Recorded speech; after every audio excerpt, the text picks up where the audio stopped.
ಚಿಕ್ಕೋಡಿ ಪಟ್ಟಣದ ಹಾಲಟ್ಟಿ ಕರ್ನಾಟಕ ರಾಜ್ಯ ರೈತ ಸಂಘ ಹಾಗೂ ಹಸಿರು ಸೇನೆ ಘಟಕದ ನಾಮಫಲಕ ಅನಾವರಣ ಮತ್ತು ಶಾಲು ದೀಕ್ಷೆ ಕಾರ್ಯಕ್ರಮ ಅದ್ದೂರಿಯಾಗಿ ನಡೆಯಿತು. ಕಾರ್ಯಕ್ರಮದಲ್ಲಿ ಮಾತನಾಡಿದ ರೈತ ಮುಖಂಡ ಚೂರ್ಣಪ್ಪ ಪೂಜಾರಿ, ರಾಷ್ಟ್ರೀಯ ಹೆದ್ದಾರಿ ಕಾಮಗಾರಿ ರೈತರ ಜಮೀನುಗಳನ್ನು ಕಡಿಮೆ ಬೆಲೆಗೆ ಸ್ವಾಧೀನಪಡಿಸಿಕೊಳ್ಳಲಾಗುತ್ತಿದೆ ಎಂದು ಆರೋಪಿಸಿದರು. ರೈತರಿಗೆ ನ್ಯಾಯಯುತ ಪರಿಹಾರ ನೀಡಬೇಕು ಎಂದು ಆಗ್ರಹಿಸಿದರು. ಈ ಬೇಡಿಕೆಯನ್ನು ಮುಂದಿಟ್ಟುಕೊಂಡು ಇದೇ ತಿಂಗಳು 30ರಂದು ಚಿಕ್ಕೋಡಿಯ ಬಸವೇಶ್ವರ ಸರ್ಕಲ್ನಲ್ಲಿ ಬೃಹತ್ ಹೋರಾಟ ನಡೆಸಲಾಗುವುದು ಎಂದು ಎಚ್ಚರಿಕೆ ನೀಡಿದರು. ಈ ಸಂದರ್ಭದಲ್ಲಿ ರೈತರ ಹಕ್ಕುಗಳ ರಕ್ಷಣೆಗಾಗಿ ಎಲ್ಲ ರೈತರು ಒಗ್ಗಟ್ಟಾಗಿ ಹೋರಾಟದಲ್ಲಿ ಭಾಗವಹಿಸುವಂತೆ ಅವರು ಕರೆ ನೀಡಿದರು. ಕಾರ್ಯಕ್ರಮದಲ್ಲಿ ರಮೇಶ್ ಚನ್ನನವರ್, ಭರತ್ ಜೋಗಳೆ, ಸಂಜಯ್ ಚನ್ನನವರ್, ಸಿದ್ದಲಿಂಗೇಶ್ವರ್ ದೊಡಮನಿ, ಪ್ರಧಾನಿ ಕಮತೆ, ಸಿದ್ದರಾಮ್ ಶೆಡಬಾಳೆ, ಸದಾಶಿವ ಕಮತೆ, ಸದಾಶಿವ ದೊಡಮನಿ, ಬೀರಪ್ಪ ಢಂಗೇರ್, ವಿನೋದ್ ಪೂಜಾರಿ ಸೇರಿದಂತೆ ಹಾಲಟ್ಟಿ ಗ್ರಾಮದ ಸಮಸ್ತ ರೈತ ಬಂಧುಗಳು ಉಪಸ್ಥಿತರಿದ್ದರು. ಬಹಳ ಸಂತೋಷ ಆಗ್ತದೆ. ಯಾಕಪ್ಪ ಅಂದ್ರೆ ನಾವು ಬಹುಶಃ ಒಂದು 3-4 ದಿನ ಹತ್ರ ಮನೋಜ್ ಡೇಟ್ ಕೊಟ್ಟು ನಮ್ಮ ತಾಲೂಕಾ ಅಧ್ಯಕ್ಷರು ಮನೋಜ್ ಅವರಿಗೆ ರವಿ ಅವರು ಬಂದಿರತಕ್ಕಂಥದ್ದು. ನಾನೇ ಪಾಪ ಫಸ್ಟ್ ದಿನ ತಾವೆಲ್ಲ ಹಾಲಟ್ಟಿ ಭಾಗದ ರೈತರು ನಾವೆಲ್ಲ ನಮ್ಮ ಮನೆಗೆ ಬಂದಿದ್ರು. ಆ ಸಂದರ್ಭದಾಗ ನನಗೆ ಭಾಳ ಬೇಜಾರಾದ. ಯಾಕಪ್ಪ ಅಂತಂದ್ರೆ ಸುಮಾರು 5-10 ಕೋಟಿ ರೂಪಾಯಿ ಕಿಮ್ಮತ್ತಾಗ್ತಕ್ಕಂಥ ಭೂಮಿ ಬರೇ ಇವತ್ತು ಸುಮಾರು 80,000 ರೂಪಾಯಿ ಗುಂಟೆ, ಹೌದಲ್ಲ, 80,000 ಲಕ್ಷ ರೂಪಾಯಿ ಗುಂಟೆ ಭೂಮಿಗೆ ವ್ಯಾಲ್ಯೂಯೇಷನ್ ಮಾಡತ್ತಾರಪ್ಪ ಅಂತಂದ್ರೆ ಭಾಳ ಅದಕ್ಕಾಗಿ ತಕ್ಷಣ ಅವತ್ತು ನಿರ್ಧಾರ ಮಾಡಿ, ಇಲ್ಲ ಅದಕ್ಕೇನು ಬೇಕಾದಾಗಲಿ ನಮ್ಮೆಲ್ಲ ತಾಲೂಕಾ ಜಿಲ್ಲೆ ಮುಖಂಡರಿಗೆ ನಮಗೆಲ್ಲ ಸಂಪರ್ಕ ಮಾಡ್ರಿ, 30 ತಾರೀಕು ಒಂದು ಕಾರ್ಯಕ್ರಮ ಮಾಡೇ ಬಿಡ್ನು ಬಸವೇಶ್ವರ ಸರ್ಕಲ್ದಾಗ ಯಾವ ಪುಣ್ಯಾತ್ಮ ಭೂಮಿ ತಗೋತಾನ ನೋಡ್ಬಿಡ್ನು ಅನ್ನುವಂಥ ತೀರ್ಮಾನ ಅವತ್ತು ಕೂಡ ಮಾಡಾಯ್ತು. ಅದ್ರ ಪ್ರಕಾರ ಮತ್ತು ಕೂಡ ತಕ್ಷಣ ಒಂದು ಶಾಲ್ ದೀಕ್ಷೆ ಮಾಡೋಣ ಅಂತದನ್ನ ಮನೋಜ್ ಹೇಳಿದಾಗ ಆಗ್ಲಿಪ್ಪ ಮಾಡೇ ಬಿಡ್ನು ಅಂತೇಳಿ ಕೂಡ ಇವತ್ತು ಡೇಟ್ ಕೊಟ್ಟ. ಅದ್ರ ತಕ್ಕಂತೆ ಕೂಡ ತಾವೆಲ್ಲ ಸುಮಾರು ಈಗಾಗಲೇ 2 ಹಳ್ಳಿಗಳನ್ನ ಶಾಲ್ ದೀಕ್ಷೆ ಮಾಡ್ಕೊಂಡು ಬಂದಿರ್ತದೆ, ಕಬ್ಬೂರು ಮತ್ತು ಇನ್ನೊಂದು ಯಾವುದು ಬೆಳಗಲಿ.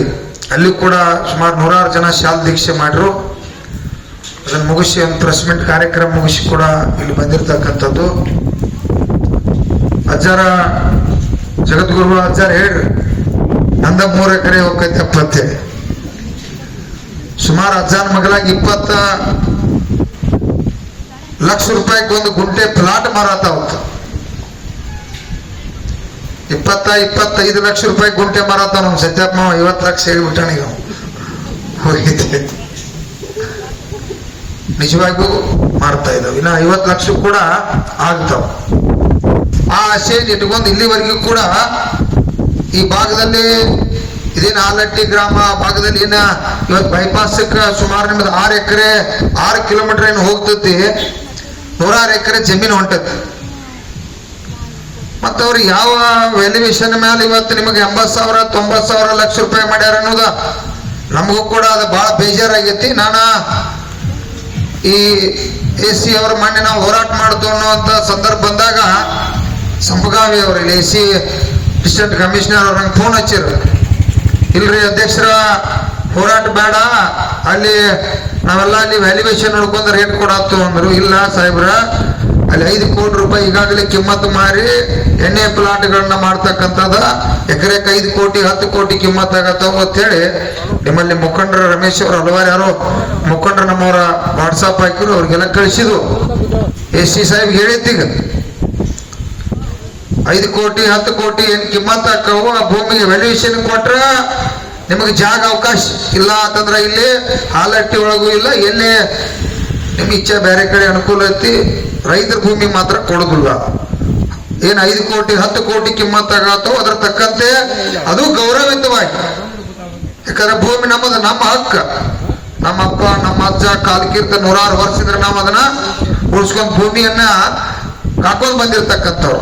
ನಿಮ್ಮಲ್ಲಿ ಹಿರಿಯರು ಬಂದಾಗ ಹೇಳತ್ತಾರೆ, ಅಧ್ಯಕ್ಷರ 5 ಕೋಟಿ ರೂಪಾಯಿ ಬೇಡ್ರಿ, ನಾ ಕೊಡ್ಲಿಲ್ಲ, ಈಗ ಜೀವ ಮರಗಾತೈತಿ ಅಂತೇಳಿ. ನೀಗೂ ಕೂಡ ಜೀವ ಮರಗಬೇಕಾಗಿಲ್ಲ, ಅದಕ್ಕಿಂತ ಹೆಚ್ಚು ರೊಕ್ಕ ತಗೋತಕ್ಕಂಥ ಹೋರಾಟ ಮಾಡಕ್ಕೆ ಇವತ್ತು ಕರ್ನಾಟಕ ರಾಜ್ಯ ರೈತ ಸಂಘ ಶಾಲ್ ದೀಕ್ಷೆ ಮಾಡಿರ್ತಕ್ಕಂಥದ್ದು.